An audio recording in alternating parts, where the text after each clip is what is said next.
Erik Halterman of RotoWire here with 6 players to pick up this week, starting with Ben Rice of the Yankees, who just picked up catcher eligibility in leagues that used 10 games as their threshold, yet he's still somehow available in nearly 2/3 of Yahoo leagues. Merely the 17th most rostered catcher on that site. That should change fast. Now, Rice has faded a bit since his hot start, so I understand those who dropped him in shallower leagues when he was merely a first baseman. There are plenty of other capable first basemen who can hit as well as Rice does, but there are not a whole lot of catchers who can give you his level of offense. Among qualified catchers, Rice's 126 WRC plus ranks 3rd, trailing only Cal Raleigh and Will Smith. His 14 homers rank 4th among catchers, behind only Raleigh, Logan O'Hoppe, and Hunter Goodman. Rice had a strikeout problem as a rookie last year, but he's all the way down to a 21% strikeout rate this season, slightly better than league average. Combines that with an elite 16% barrel rate, the same number he had as a rookie, so not something I would expect to evaporate anytime soon.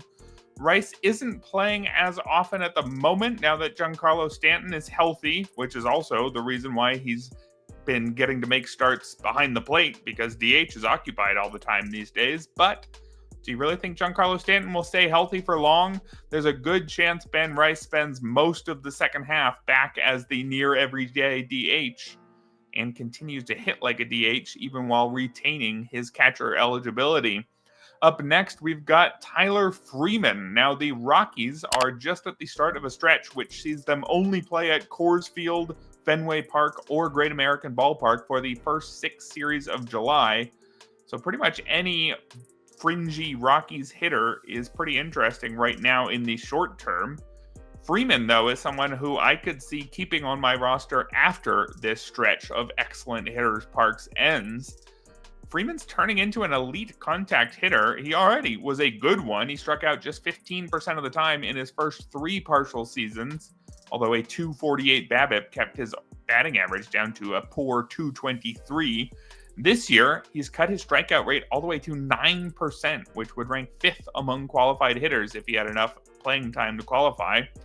Freeman's BABIP has shot all the way up to 345, and he probably won't sustain a mark that high, but I would expect a pretty high BABIP from him going forward. Coors Field actually helps in that area more than it helps in homers because, of course, the outfield is so big, because if it wasn't, the home run problem would be even more ridiculous. Tons of balls in play hit into that big outfield should continue to lead to a very high batting average for Freeman.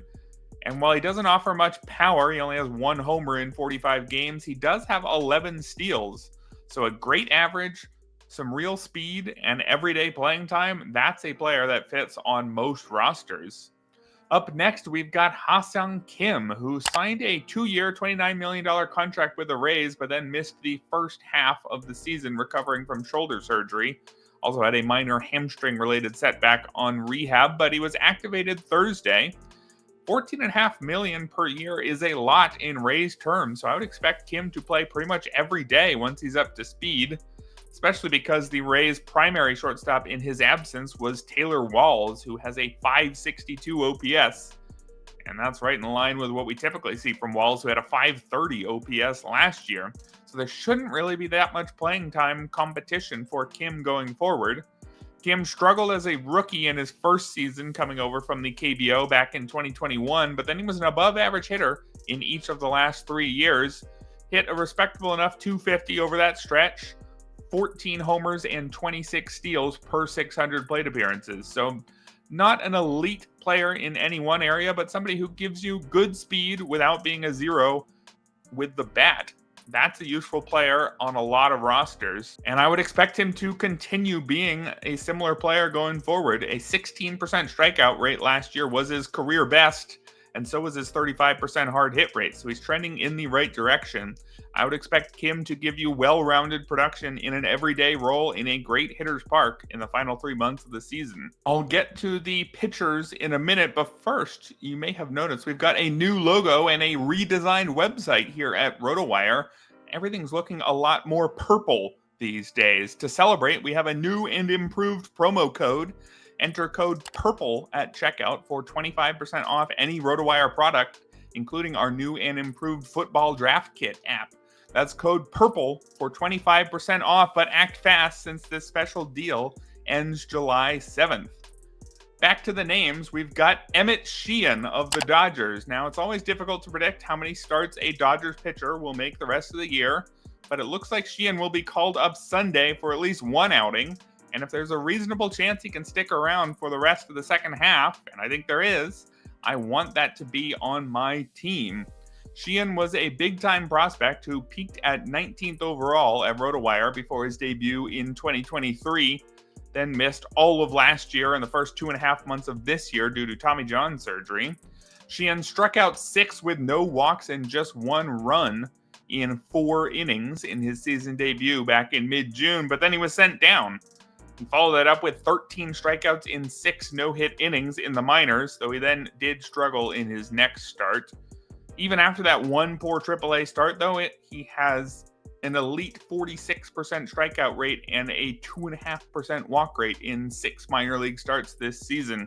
Sheehan is a very talented young pitcher who should get plenty of chances to win games if the Dodgers let him stick in the rotation, at least until the likes of Tyler Glasnow and Blake Snell return from injury. And given the way the Dodgers rotation seems to go, who's to say someone else won't be hurt by then and Sheehan can keep his spot? He'll, of course, have to be allowed to go 7 innings to get those wins, but the Dodgers have used plenty of openers this season, so actually if they put Sheehan in a follower role, that could be a big boost to his fantasy value. Up next, we've got Eury Perez, who was added in a lot of leagues in early June when he returned from Tommy John surgery and then dropped after 4 poor starts. Didn't complete 5 innings in any of those 4, struck out 14 and walked 10 in 16 innings, had a 6.19 ERA. But I would go out and add him again after his excellent start Thursday against the Twins, where he threw 6 shutout innings with 7 strikeouts, 1 walk, and just 1 hit. Is that an overreaction to just 1 good start from a guy who has otherwise been bad? I don't think so, because it's natural for a pitcher to struggle initially after returning from elbow surgery. In some cases, guys never get it back, but in most cases, those struggles aren't permanent.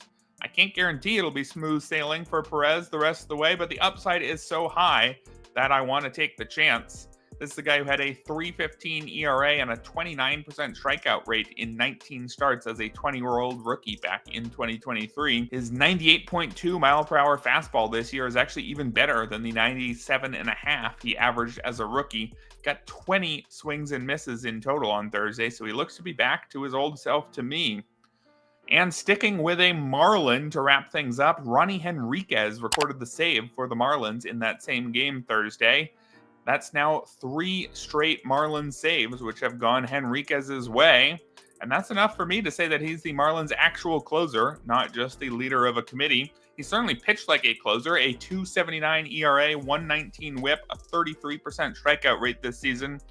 A 9% walk rate is worse than league average, but it's very much a fine mark if you can miss this many bats.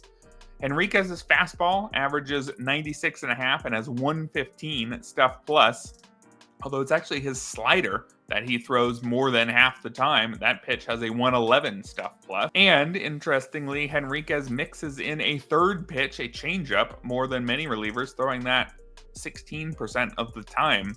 Henriquez had a 2.90 ERA and a 1.16 whip in 31 innings prior to this season, so this isn't completely out of nowhere. And to see him take a step forward in his age 25 season is not that big of a surprise.